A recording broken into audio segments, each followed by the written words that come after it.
Et coucou tout le monde et bienvenue dans une nouvelle vidéo un petit peu spéciale aujourd'hui puisque je ne suis pas chez moi, je suis chez mes parents à la campagne, voilà, avec un petit set de tournage en plein air avec un ciel gris, du vent, enfin voilà un petit temps écossais on va dire, et c'est justement le temps qui correspond tout à fait au sujet de cette vidéo puisque vous l'aurez sûrement compris dans le titre de la vidéo.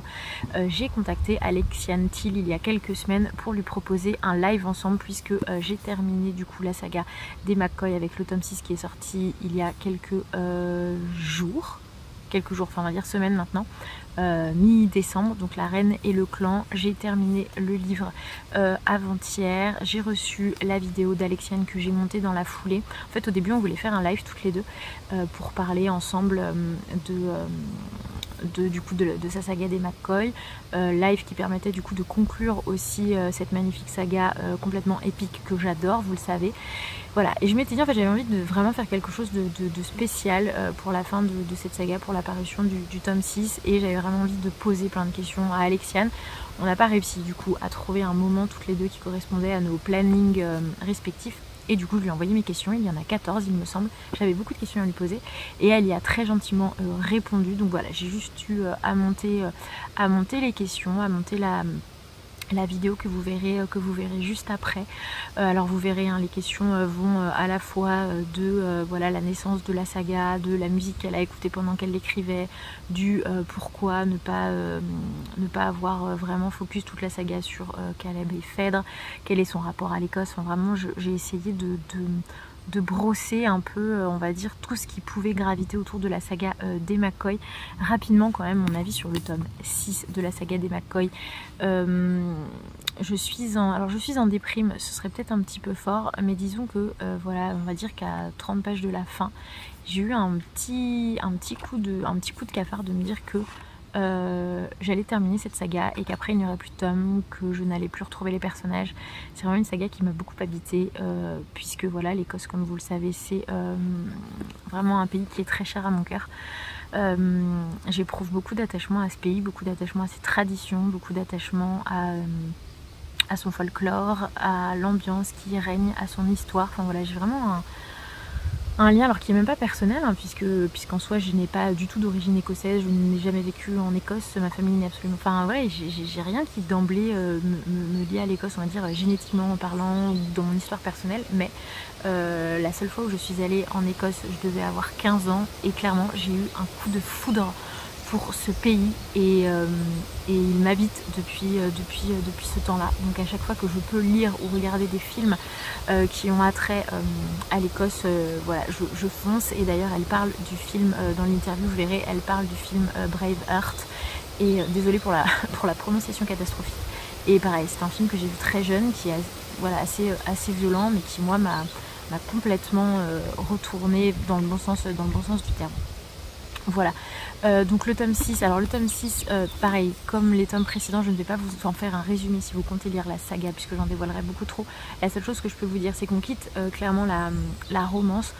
On retrouve en fait tous les personnages de tous les tomes des McCoy qui sont rassemblés dans ce tome, et qui est beaucoup plus violent, même si les précédents tomes, il y a quand même un côté très violent, mais là c'est beaucoup plus violent, il y a beaucoup de scènes de combat. Et ce qui est assez fort, c'est que du coup on est sur du combat contemporain à base d'armes à feu, on n'est pas sur de l'arbalète, on n'est pas sur de l'épée, et pour autant la façon dont elle décrit les scènes de combat, des fois on a l'impression d'être à une époque révolue, à une époque médiévale, ou une époque qui est très éloignée de la nôtre, et c'est toujours ce qu'elle a réussi à faire dans la saga des McCoy. Et pour moi la décrit le mieux, c'est qu'elle a réussi à mêler à la fois un aspect très contemporain de l'histoire des clans, de l'histoire de l'Écosse, de la guerre des clans, et à la fois un côté très historique et patrimonial, traditionnel, même si je trouve que le mot patrimonial n'est pas forcément très adapté, mais voilà, je sais pas si vous verrez ce que je veux dire, mais voilà, un mélange vraiment de tradition et de contemporanéité qui est fait avec un voilà, très bel équilibre. Donc encore une fois, je ne peux que vous conseiller la saga des McCoy, 6 tomes.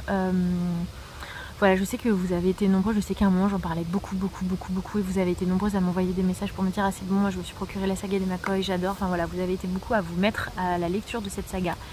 Et ma plus grande satisfaction, c'est que vous aimez, et ça je trouve ça absolument génial, parce que c'est toujours un peu le risque quand on conseille un livre vraiment du plus profond du cœur que en face, voilà, vous ne soyez pas forcément réceptif, et ce qui peut clairement arriver. Encore une fois, mon avis n'est pas du tout le vôtre, mais pour autant, là, c'est vraiment une saga qui me tient tellement à cœur que j'avais à cœur justement que vous puissiez l'apprécier vous aussi.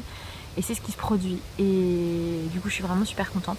Je remercie du coup encore Alexiane, voilà, d'avoir pris du temps pour répondre à toutes mes questions. Je la remercie encore une fois d'avoir écrit cette saga, de nous avoir fait voyager en Écosse, de nous avoir fait voyager avec tous ces personnages.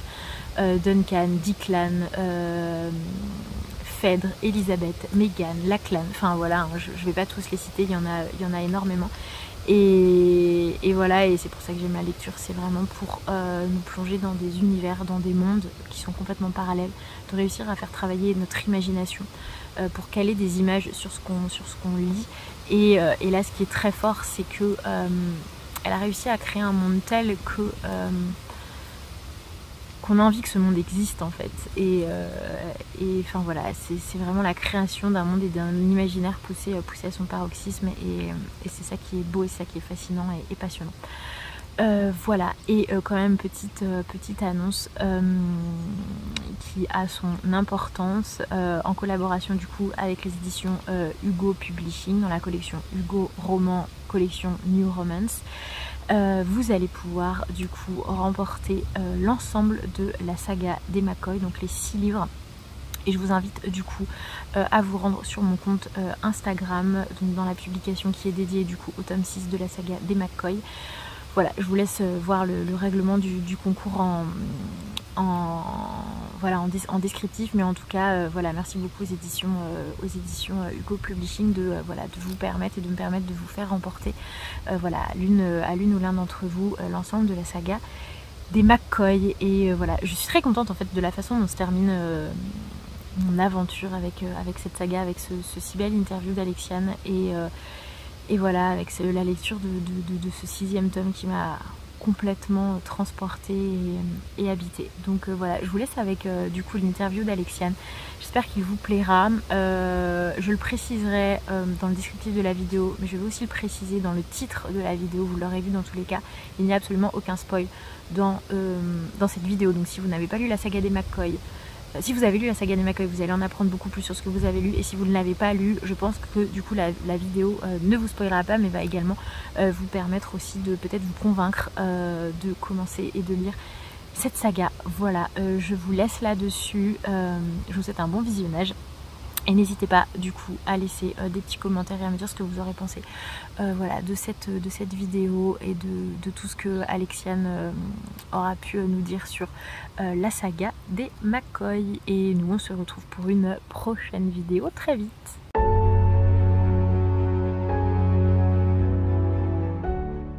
Les McCoy est né à l'occasion d'un concours sur Fixia. Fixia qui est une plateforme d'écriture en ligne qui appartient à la maison d'édition Hugo Publishing. Donc elle organise plusieurs concours à l'année, et en général l'ultime récompense quand on finit premier, c'est d'obtenir un contrat d'édition, généralement dans la collection New Romance, mais aussi dans la collection Thriller ou les collections fantastiques. Et ce concours-là, Dark Attraction, incitait à écrire des histoires avec des codes qui appartenaient plutôt à la dark romance. Alors moi, il faut savoir que la dark romance, je n'y connais rien. Mais j'avais plus ou moins vent des thématiques un peu récurrentes, que c'était souvent des histoires beaucoup plus dures, beaucoup plus percutantes que la New Romance. Et j'y voyais une fenêtre un peu plus large pour écrire une histoire où on parlait de guerre, où on parlait de mort, où on parlait de stratégie politique, etc. Les McCoy, c'était à la base une trame qui ne se déroulait pas en Écosse. Donc il y avait bien une histoire de clan, de guerre clanique, mais tout se déroulait à la base en Europe. Alors, en Europe, pardon, en France. Et ça tenait pas la route, c'était un brouillon que j'ai vite jeté à la corbeille finalement, qui ne m'inspirait plus au bout de quelques chapitres. J'avais tenté quand même lors d'un concours, mais voilà. Très rapidement, j'ai vu que ça n'intéressait pas le lectorat. Et donc voilà, au cours de... enfin, quand le concours s'est lancé, qu'il y a eu l'annonce du thème, etc., je me suis dit, allez, planche dessus, fais-en quelque chose. Et voilà, j'ai eu une oreille attentive dans ma famille qui m'a permis de développer mes idées, de développer l'histoire. Et voilà, une personne très importante. Et voilà, en fait, c'est à l'occasion du concours d'Arc Attraction sur Fixia.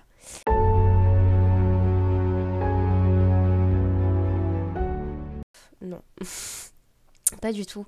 En réalité, les McCoy, ça ne tenait que sur un seul tome, dans ma tête. C'était une histoire de vengeance, tout tournait autour du personnage principal qui était Phèdre. Et de fil en aiguille de l'écriture, il s'est avéré que c'était pas possible. Je ne pouvais pas en fait me contenter d'un seul tome. Déjà, ça n'aurait pas tenu. J'étais obligée de le diviser en deux. Et puis en fait, l'univers que j'avais mis en place me laissait entendre qu'il y avait d'infinies possibilités en réalité pour me cantonner à un seul opus, à un one-shot. Donc voilà, ça s'est développé. Je me suis dit, allez, vas-y, réfléchis. Qu'est-ce que tu peux écrire comme histoire autour du clan McCoy ? Parce qu'en réalité, encore une fois, les McCoy, c'est plus un arc qu'une saga. L'arc du clan McCoy est terminé. Mais justement, comme l'univers propose voilà, des possibilités nombreuses, les portes sont ouvertes. Donc rien ne m'empêcherait plus tard d'écrire à nouveau dans cet univers, que ce soit une histoire de clan dans le passé, dans le présent ou bien 20 ans plus tard. Voilà. Je ne me ferme pas les portes. Il y a de nombreuses opportunités. L'univers est là, l'univers est installé et il est assez vaste pour que je puisse créer dedans.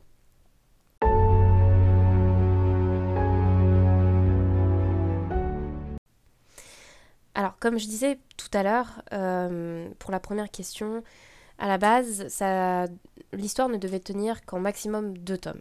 Et ces 2 tomes étaient consacrés à Caleb et Phèdre. Mais là encore, le clan McCoy, je m'y suis attachée. Et je me suis attachée à ces personnages que j'ai créés autour des 2 protagonistes de l'ogre et le chardon et l'ours et le taureau. Et je me suis dit, ils ont un potentiel ces gars-là et ces femmes-là. Et voilà, j'avais envie de raconter leur histoire en fait, parce qu'ils le méritaient. Et je savais qu'ils pouvaient apporter quelque chose de plus à ce fil rouge. Et que c'était grâce à eux que l'histoire, l'arc des McCoy allait se densifier, s'enrichir et être porté jusqu'au bout. Donc voilà, c'est juste un choix purement émotionnel d'abord. Et ensuite, tout simplement, logique. Pour moi, c'était logique. J'avais créé des personnages envers qui j'avais un profond affect. Et ils avaient du potentiel. Et je me devais d'exploiter ce potentiel. Voilà.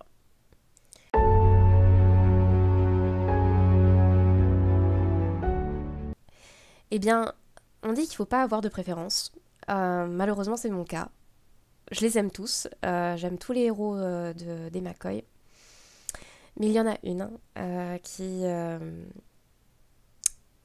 me tient particulièrement à cœur et c'est Annabelle, l'héroïne du tome 4. Parce que Annabelle, c'est une héroïne qui a pris beaucoup de moi, qui m'a beaucoup vampirisée. C'est une héroïne qui a énormément de faiblesses, mais ce sont ces faiblesses qui finalement, au cours du récit, font ses forces. Elle a une évolution en fait qui me parlait beaucoup. Elle a passé des stades que j'ai moi-même passés dans ma vie. Et j'aime sa notion, son aspiration pour la liberté.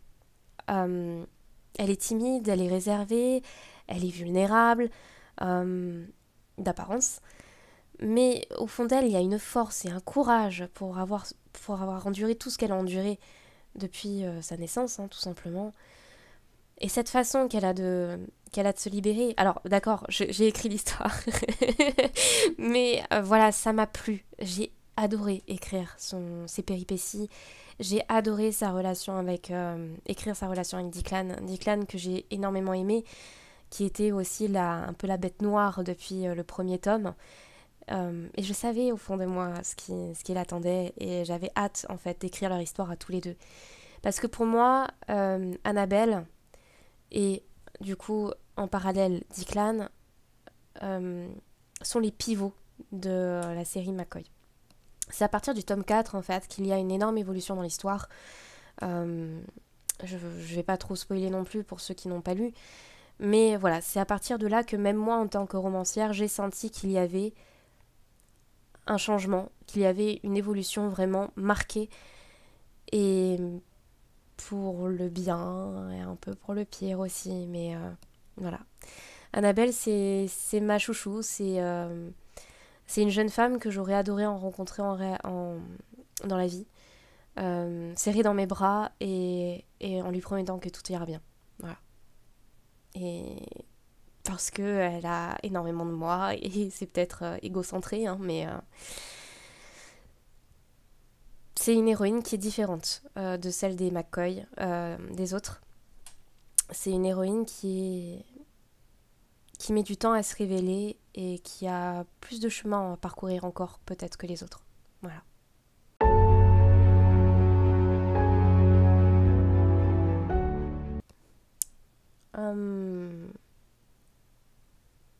Non. Je vais développer. Vous en faites pas, je développe. J'aurais tendance à dire non parce que à la base je suis ce qu'on appelle une autrice jardinière. Donc c'est-à-dire que je vais avoir une idée d'histoire et en fait elle va se développer au fur et à mesure de l'écriture. À la base je n'ai pas de plan de squelette. C'est venu au cours de l'écriture de la saga justement, où j'ai commencé à vraiment structurer mon récit, structurer mes personnages, avoir des plans, voilà, tout à la base sinon était dans ma tête, de A à Z, les fils, voilà, comme un petit marionnettiste. J'ai un petit marionnettiste dans ma tête qui tire les fils comme ça. Et en fait, c'est plus tard que j'ai fini par tout poser sur carnet, qui maintenant est ma méthode de travail privilégiée. Je n'ai jamais mes carnets très loin. Pardon, il me faut avoir tout à l'écrit, tout planifié à l'avance. Il y a toujours des dérives, mais voilà. Et en fait, même si je suis devenue architecte, je laisse toujours une part quand même à l'inspiration. Et cette inspiration-là, je lui laisse souvent libre cours parce que ça vient des tripes, ça vient de l'instinct. Et, aujourd'hui, j'ai tendance à lui faire confiance. En général. Il y a eu des petites dérives où je me suis dit, oh, ça va pas là, tu m'emmènes trop loin. Mais en général, voilà. Et en gros, cet équilibre, finalement, s'est fait tout seul. Je n'ai pas eu vraiment à y réfléchir. Donc, je suis contente qu'on trouve cet équilibre, justement. J'ai suivi, en fait, tout simplement mon instinct. Et mon instinct de lectrice aussi. J'ai écrit, parce que je pars du principe que il faut que j'écrive des livres que j'aimerais lire. Je veux pas sortir un bouquin, 10 ans plus tard, l'ouvrir et me dire, bof, ça me plaît pas, c'est pas quelque chose que j'aurais acheté en librairie moi-même. Voilà. Forcément, il faut qu'il y ait un attachement, il faut qu'il y ait une attirance, il faut que ce soit des thèmes qui me parlent en général. Voilà, donc moi je suis une lectrice à la base très fantasy, heroic fantasy, dark fantasy, enfin très, voilà, donc il y a des codes qu'on peut retrouver dans les McCoy parce que c'est ce qui me plaît. Et ce qui, je pense, j'espère en tout cas, peut participer à l'originalité de la série. Donc non, ça n'a pas été difficile. Peut-être que là où il y a pu y avoir un peu plus de difficultés pour moi, c'était au niveau de la romance. Parce que je ne suis pas quelqu'un qui va toujours pousser trop loin la romance. J'aime bien quand ça reste quand même assez, pas léger, mais mis en surface, mais qu'elle ne prenne pas toute la place.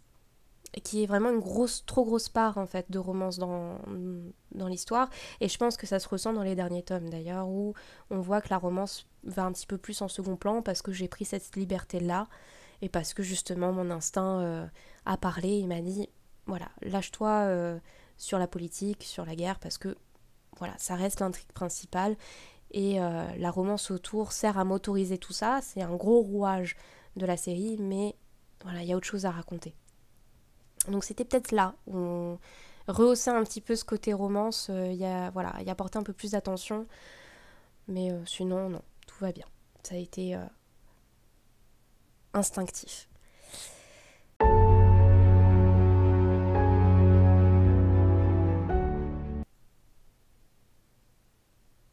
Bonne question. C'est un peu flou. J'aurais tendance à dire oui.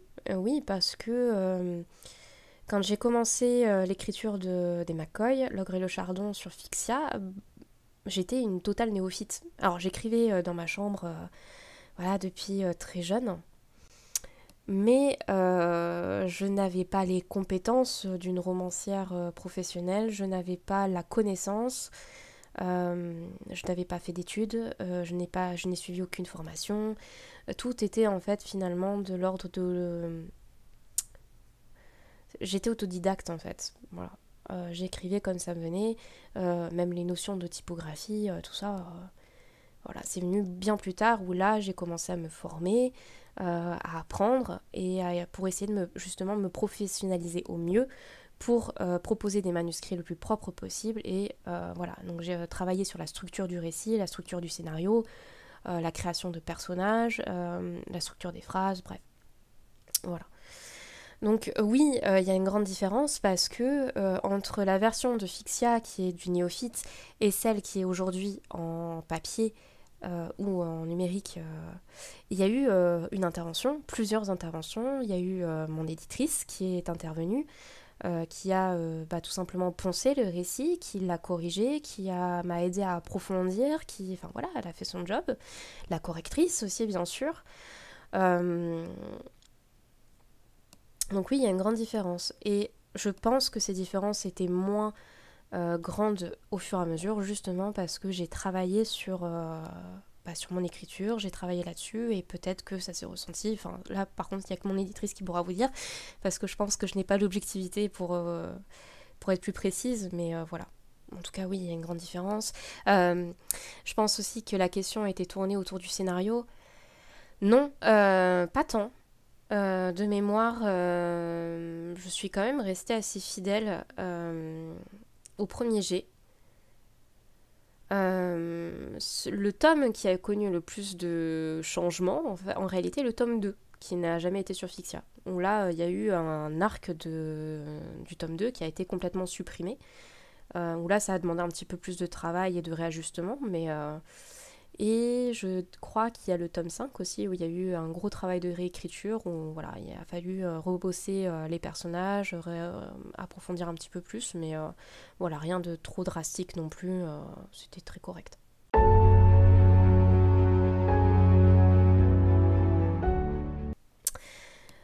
Oui, je me rappelle quel temps il faisait, je me rappelle où j'étais, dans quelle pièce, j'étais dans un appartement à l'époque. Je me rappelle que j'étais assise sur mon lit et je savais que c'était ce jour-là que les réponses commençaient à tomber, les refus comme les acceptations, enfin en tout cas voilà. Mais à l'époque, je n'étais pas très bien informée, je ne savais pas si on avait un coup de fil ou juste un mail pour nous dire ouais super, vous êtes le grand gagnant, ou au contraire, malheureusement on n'a pas accepté, voilà, votre histoire n'a pas gagné. Et j'avais énormément de soutien, hein, beaucoup y croyaient. Moi, j'étais... Vous savez, ce scepticisme qui permet de ne pas chuter de trop haut. Voilà, je disais non, non, non, non. Et en même temps, j'avais quand même cette petite étincelle d'espoir qui me disait si, tu peux y arriver, t'as bossé dur, voilà, tu crois en ton histoire, pourquoi les autres ne peuvent pas y croire, ne pourraient pas y croire. Et donc, je reçois cet appel, effectivement, mais toute la journée, j'avais eu... une boule au ventre, j'avais l'estomac très très noué. Je me rappelle, je n'avais pas mangé même, tellement j'étais angoissée. Et c'est mon éditrice aujourd'hui qui m'annonce que les McCoy n'ont pas gagné. Donc je me rappelle, je te le dis tout de suite, hein, je préfère que tu n'espères pas trop, ton histoire n'a pas gagné. Ah, bon, d'accord. Je me suis dit, bon, alors effectivement, ils appellent tout le monde pour leur dire que, voilà, accepter ou refuser. Et non, en réalité, elle m'a appelé, on appelle les gagnants, et même si je n'ai pas gagné avec les McCoy, on m'a tout de même proposer un contrat d'édition, d'abord en numérique avec le tome 1, L'Ogre et le Chardon. Voilà. Donc quelle a été ma réaction?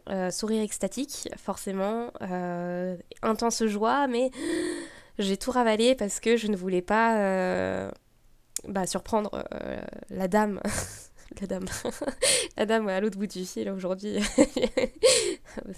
Voilà, j'ai une affection profonde pour mon éditrice aujourd'hui. Mais oui, je la connaissais pas et je voulais pas la... Voilà. Donc j'ai tout ravalé, j'ai tout contenu. Et puis essayer de rester le plus calme possible. Voilà. Et c'est à la fin de l'appel qui a duré un petit moment, hein, parce que voilà, elle m'a dit voilà ce qui va se passer ensuite, le travail, etc.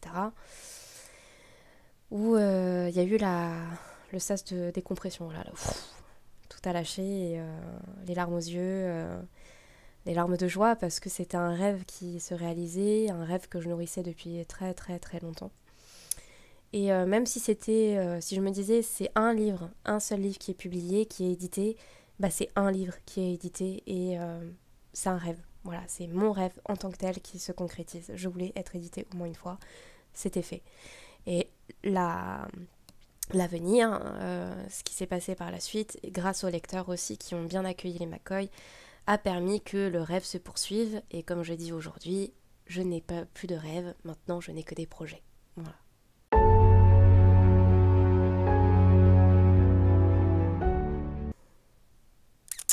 Alors,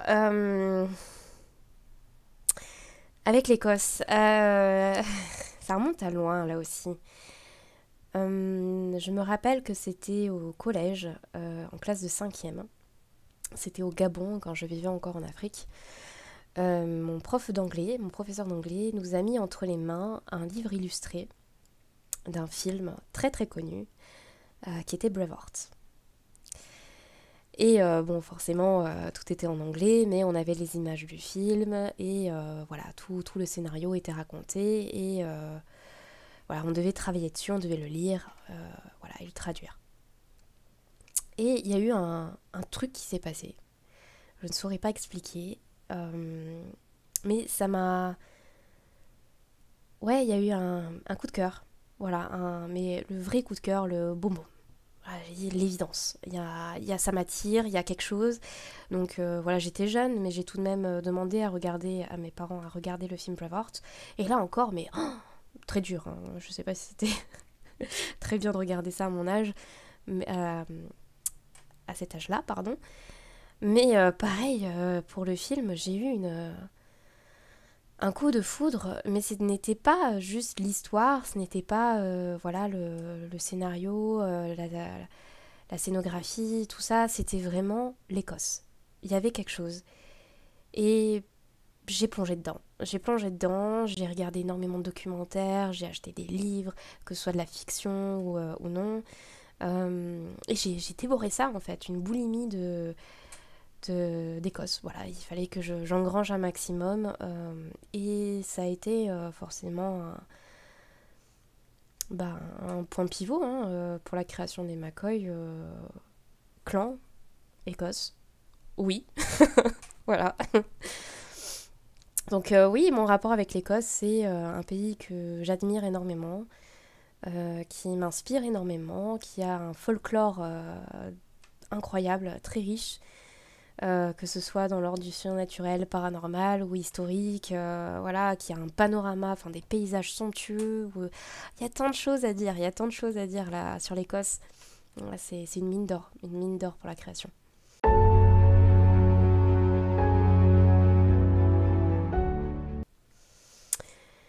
Les lieux historiques existent. J'ai pris quand même des libertés sur quelques-uns, notamment l'île d'Enris, l'île d'Inchkis, si on francise. L'île d'Enris existe bel et bien, mais c'est une île privée où il faut une autorisation spéciale pour y accoster.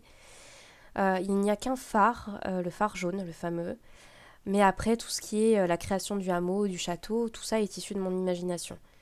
Le club de l'unicorne est aussi tiré de mon imagination, ça a été créé de toutes pièces, même si l'ironie m'a appris, je crois un an après l'écriture, qu'il y avait bel et bien un club qui s'appelait l'unicorne à Édimbourg.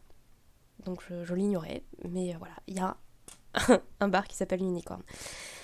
Voilà, il y a le château des Fraiseurs, pareil, il existe bel et bien, mais je l'ai remis à ma sauce, Hélène Donan, tout ça, voilà. Finalement, il y a très peu de lieux qui ont été inventés. J'ai repris des lieux qui existaient aussi pour encourager les lecteurs ou les lectrices qui iraient de se balader un petit peu, d'être curieux et d'y aller, d'aller découvrir, parce que voilà, il y a des lieux vraiment très très sympas. Et j'ai pris mes libertés. Voilà, que je précise, hein, bien sûr.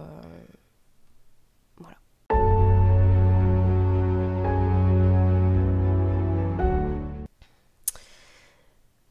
Non. Pas spécialement sur le fonctionnement des clans écossais.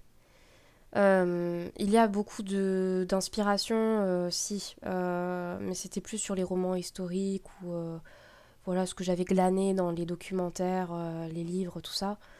Mais est-ce que je me suis foncièrement basée sur le véritable fonctionnement des clans? Non.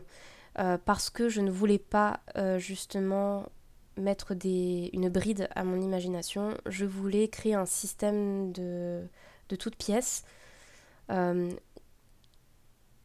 avec lequel j'étais libre en fait de manipuler un petit peu les tenants et les aboutissants. Voilà, c'est un système où je voulais avoir ma liberté de création. Et me cantonner en fait au clan qui existe, voilà, je trouvais que c'était trop restrictif. Et voilà, j'étais plus inspirée par une création pure et dure. Voilà. Après,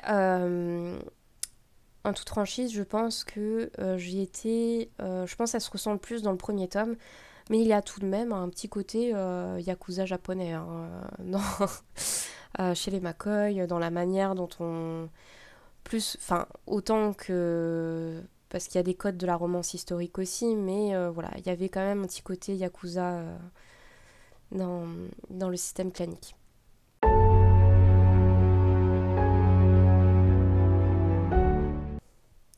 Un peu angoissée, un peu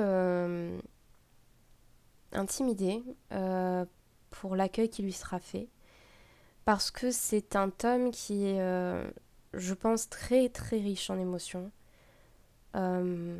qui m'a été... je ne peux pas dire qu'il m'a été difficile à écrire parce que, au contraire, c'est le tome que j'ai écrit le plus vite. Je crois que j'ai mis 1 mois et demi à l'écrire. À un rythme intense, hein. J'ai travaillé de nombreuses heures par jour. Mais intense et difficile dans les émotions parce que même moi, j'ai eu besoin de pause pour me remettre un petit peu de ça parce que mine de rien, ça fait des années hein, que j'écris cette histoire, que je suis ces personnages-là. Et forcément, il y a une forme d'empathie hein, qui se crée, qu'on nourrit pour les personnages. On se met à leur place pour mieux décrire leurs émotions, imaginer leurs réactions en fonction de leur caractère, etc. Donc c'est un peu être un caméléon finalement. Et il m'a touchée aussi parce que évidemment c'était la fin de l'arc McCoy, mais c'était aussi les adieux. Et je sais que c'est parfois difficile. Moi j'admets avoir pleuré à un chapitre en particulier. Parce que ce chapitre-là, c'est là que j'ai vraiment réalisé que c'était moi qui faisais mes adieux. Voilà, on se disait adieu. Entre les McCoy et moi, c'était fini. Et qu'il ne m'appartenait plus. Voilà, à partir du moment où je mettais le point final, où je l'envoyais à mon éditrice, qui allait valider ou non, hormis le travail de réécriture, de correction, il ne m'appartenait plus. Et ce n'était plus dans ma bulle d'intimité, ce n'était plus voilà, dans le secret de mon bureau, c'était fini. Et donc c'est vrai que parce que je l'ai terminé il y a 1 an, maintenant, un peu plus d'1 an. En toute franchise, après ce cap des adieux, j'ai eu un certain soulagement parce que il y avait une pression quand même hein, d'écrire ce dernier tome, d'essayer de clôturer l'arc en feu d'artifice. Donc il y avait une pression et voilà, la relâcher, ça a fait du bien quand même. Voilà. En fait, je crois aussi que je ne réalise pas vraiment que les lecteurs l'ont entre les mains, que ça y est. Alors bien sûr, je vois les stories Instagram, les petits messages Facebook, tout ça, de ceux qui l'ont lu en avance. J'en ai vu qui ont pleuré, qui voilà, avec les sanglots et tout ça, et ça m'a fait quelque chose. Hein. J'ai un peu culpabilisé aussi. Et en même temps, il y a ce plaisir sadique d'un auteur qui se dit j'ai réussi. J'ai créé de l'émotion, j'ai envoyé des décharges émotionnelles qui ont agi physiquement sur quelqu'un, qui l'ont touché profondément. Mais ouais, donc ça me fait quelque chose. Avoir l'accueil, voilà. Donc j'ai cette appréhension et en même temps cette joie, paradoxalement, une joie de me dire, ça y est, je vous offre la fin. Il y a une fin, ça ne s'arrête pas au milieu du chemin.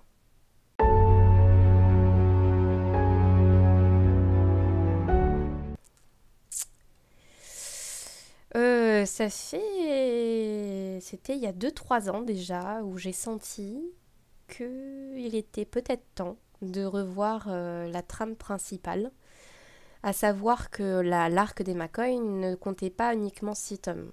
Au contraire, enfin, pas au contraire, mais il comptait entre 8 et 9 tomes. Donc il y a eu un choix à faire. Quand j'ai commencé à sentir que quand j'avais le sentiment qu'il y avait un risque d'essoufflement, je me suis posée et j'ai décidé de faire le tri. De me demander pourquoi ça pourrait s'essouffler. Est-ce que tel tome à propos de tel personnage est vraiment pertinent? Qu'est-ce qu'il allait apporter à l'histoire du clan McCoy? Est-ce que voilà, il y avait un intérêt pour les lecteurs, pour moi, parce que je pense que c'est important aussi que je respecte mes envies, mes inspirations, et il y avait des tomes qui ne me parlaient plus, il y avait des tomes qui n'apporteraient rien au niveau de l'histoire et des tomes qui ne me plaisaient plus dans l'idée. Donc il y en a 2-3 voilà, qui ont été supprimés en cours de route. Pour tout avouer, il y avait un tome sur Roy notamment qui a été, voilà, malheureusement il a été sacrifié.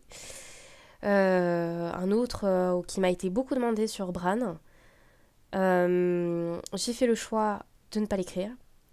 J'ai longtemps hésité parce que je voulais écouter le lectorat, je voulais vous écouter.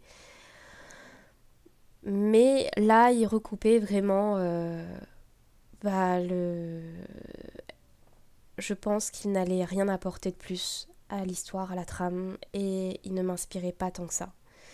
La porte est ouverte pour cet opus. Je ne me refuse rien, mais dans l'immédiat, je pense que je laisse Bran tranquille. Voilà. J'ai voulu laisser Bran tranquille. Donc oui, je pense que c'est à partir même du tome 3, tome 4, où je me suis dit, oh là, on va ralentir un petit peu, on va réduire. Et c'est vrai que le tome 4 m'avait déjà énormément pris d'énergie. C'est le seul tome de la série qui m'avait autant pris de moi, d'énergie, qui m'avait autant vampirisé et qui m'avait laissé, pas en burn-out, mais j'ai eu un contre-coup après l'écriture parce que j'y avais mis tellement d'émotions, tellement de... Voilà. Qu'il m'a fallu plusieurs jours pour m'en remettre, hein, quand même, où j'étais KO, vraiment KO. Et je tenais tellement à ce tome 4, il était pour moi, à mes yeux, parfait. Voilà, c'était mon tome. Et c'est vrai que j'ai eu beaucoup de mal à rebondir sur le tome 5, aussi parce que j'ai traversé une période très difficile dans ma carrière. Et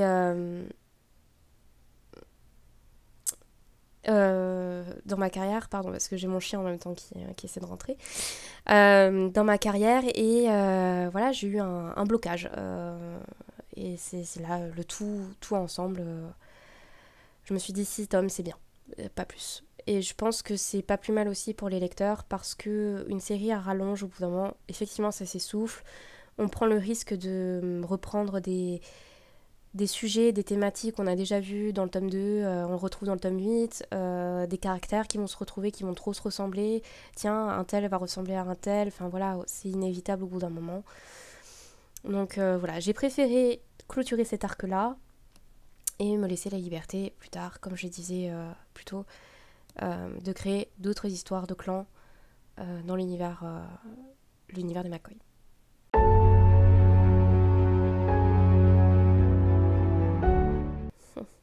Ah, s'il n'y en avait qu'un. Ah, ça c'est mon gros problème, c'est que je n'en ai jamais qu'un seul sur le feu. Alors, ça fait 2 ans à peu près que je planche sur une saga en 4 tomes fantastique, parce que je souhaitais revenir sur mes premiers amours, donc qui est l'écriture de science-fiction, fantastique, fantasy, tout ça. La SFFF, qui est une réécriture de contes, mais pas comme... comment dire, je ne réécris pas, admettons La Belle et la Bête, je ne réécris pas Cendrillon, tout ça, je prends un parti, j'espère, original. Mais on est sur de la réécriture de contes avec 2 héros, un homme et une femme, qui sont, j'espère, originaux aussi, qui changent un petit peu, j'espère.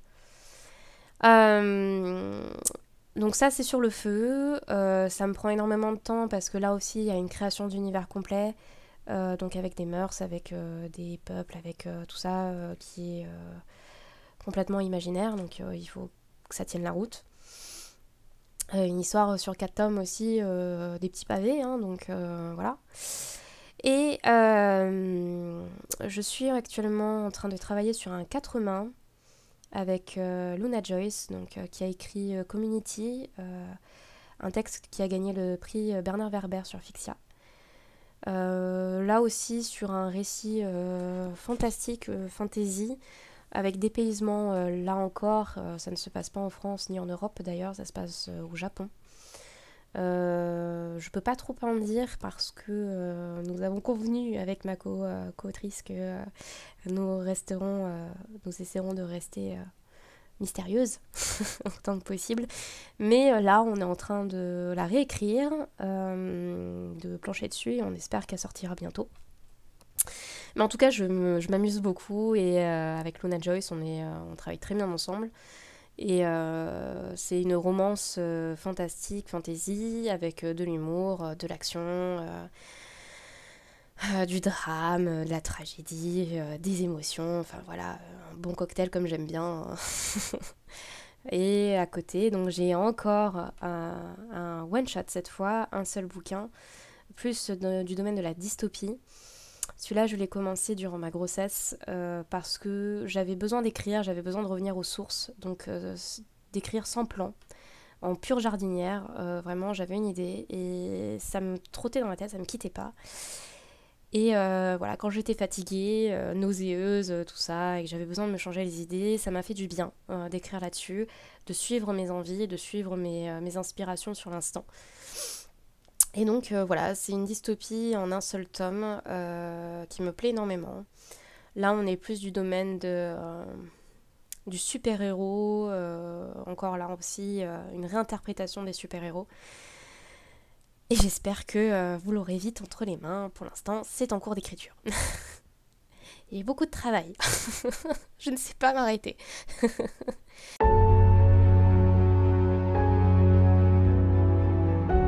Ouh là là là là. Oh, ça va être dur ça. Il faudrait que je les ai sous les yeux. Parce qu'en réalité, les McCoy n'ont pas une playlist. Il y a une playlist pour chaque tome des McCoy. Donc j'ai au moins 6 playlists différentes.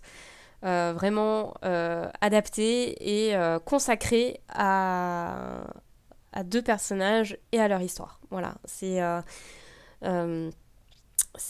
des chansons qui forcément me parlent, où je me suis dit, oh là là, admettons, c'est tellement Meghan, c'est tellement Elisabeth, c'est tellement Caleb, oh, ça c'est bien, ça correspond à tel, un tel, oh ça... je crois qu'il y en avait une, de Phèdre, c'était Go the Distance, enfin voilà. Il y a beaucoup Lost de The Greatest Showman. Oui, mon accent anglais est fabuleux, je ne peux que vous le partager. Mais si je dois en fait sélectionner des musiques, il faut savoir que le premier tome, et donc toute l'histoire en général, a été imaginé et grandement écrit sur This Is My Fight Song de Piano Guys. Si je devais choisir une musique qui symbolise, qui représente tout l'arc des McCoy, c'est celle-ci, My Fight Song de Piano Guys.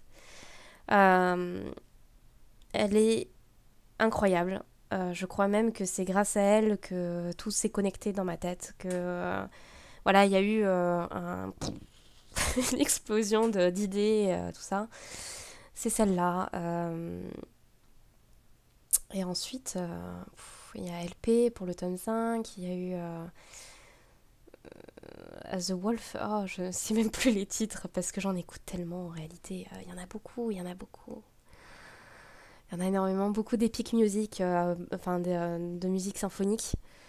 Il y a la dark country aussi qui a beaucoup accompagné quand j'écrivais sur le clan lui-même avec la famille réunie, les mecs tous ensemble.